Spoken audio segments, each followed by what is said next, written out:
ဟုတ်ကဲ့မင်္ဂလာပါ Calisthenics for Absolute Beginner episode 2မှာကြိုဆိုလိုက်ပါတယ်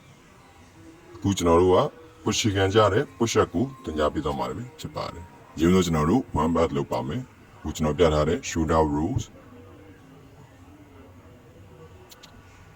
M cycle weight stretch ဒါရင်းနဲ့ကျွန်တော်တို့ကအရင်ဆုံးခန္ဓာကိုယ်ကိုတွေးပူလာအောင်လုပ်ပေးပါမယ်ဒီချိန်ကတခုစမလုပ်ခင်မှာအကျော်လျှော့ခြင်းကတင်းရဲ့အယိုးတွေအစစ်တွေနဲ့ကြွက်သားတွေကိုတန်ဖြစ်မှုကနေတိတိတတ်တာလျှော့ချပေးပါလေ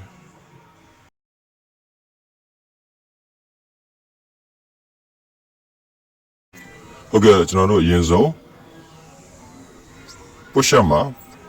ပုံစံမှန်မှုကအရေးကြီးပါတယ်ခါအောင်ရောက်လွန်းနေတာတွေတင်အပေါ်ကိုမြင်လွန်းနေတာတွေလက်နဲ့ပခုံးတွေဟာတဒန်းနဲ့ဖြစ်နေတာတွေဟာတင်းရဲ့ခန္ဓာကိုယ်ကိုဒဏ်ရာရစေဖို့ပုံများပါတယ်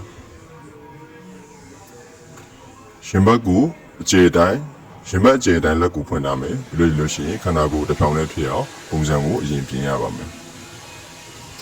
အဲဆိုတော့တင်းရဲ့ခန္ဓာကိုယ်ကိုထိခိုက်ဒဏ်ရာရမှုကနေကာကွယ်ပေးပါလိမ့်မယ်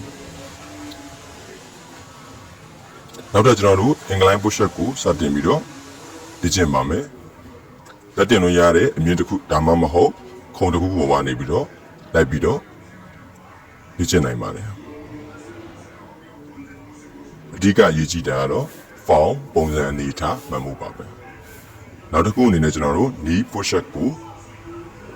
လေ့ကျင့်ပါမယ်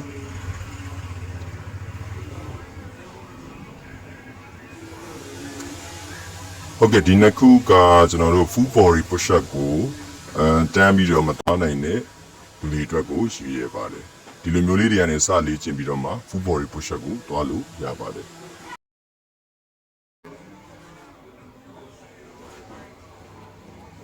ဟုတ်ကဲ့ဒါကတော့ full body push up ပဲဖြစ်ပါတယ်ကျွန်တော်တို့အနေထားမှန်အောင်လုပ်ပြီးတော့မှဒီချိန်ကန်ကိုပြုလုပ်တာအကောင်းဆုံးပါပဲခင်ဗျအချိန်ကြီးနေခြင်းများခြင်းကအဓိကမကြပါဘူးကျွန်တော်တို့ဟိုပုံစံမှန်ကမယ်ဆွဆွမြဲလောက်တော့မှဆိုလို့ရှိရင်ပို့ပြီးတော့ကောင်းမွန်တဲ့ပုံစံတစ်ခုကိုရမှာပါfull body push up ရသွားဆိုလို့ရှိရင်အခုကျွန်တော်ပြထားတဲ့ push up variation တွေကိုဆက်ပြီးတော့ try ကြည့်လို့ရပါတယ် wide push up archer push up diamond push up တွေကိုလေကိုလုံနိုင်တယ်လို့ချက်ထွင်ပြီးတော့ဟုတ်ကဲ့နောက်လာမယ့် episode 3မှာတော့ squat ကိုဘယ်လိုပုံစံမှန်နဲ့ထိုင်ရမလဲဆိုတာကိုပြသသွားမှာဖြစ်လို့ကျွန်တော်ရဲ့ channel လေးကို like and subscribe လေးလုပ်ထားပေးဖို့ပြောချင်ပါတယ်။ဗီဒီယိုလေးတွေရှိရင်လည်း comment box ထဲမှာရေးပေးဖို့ဖိတ်ခေါ်ပါတယ်။အားလုံးပဲပိုကောင်းပြီးပိုတက်တဲ့ကိုပိုင်ဆိုင်ကြပါလို့ဆုတောင်းမြင်နေ။